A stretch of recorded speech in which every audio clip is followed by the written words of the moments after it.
You ask Tiger to solve. This deals with linear equations with one unknown.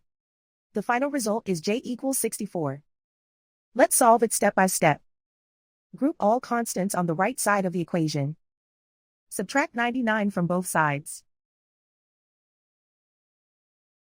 Group like terms. Simplify the arithmetic.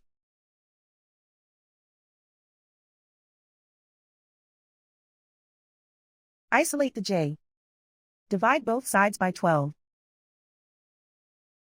Simplify the fraction. Find the greatest common factor of the numerator and denominator. Factor out and cancel the greatest common factor.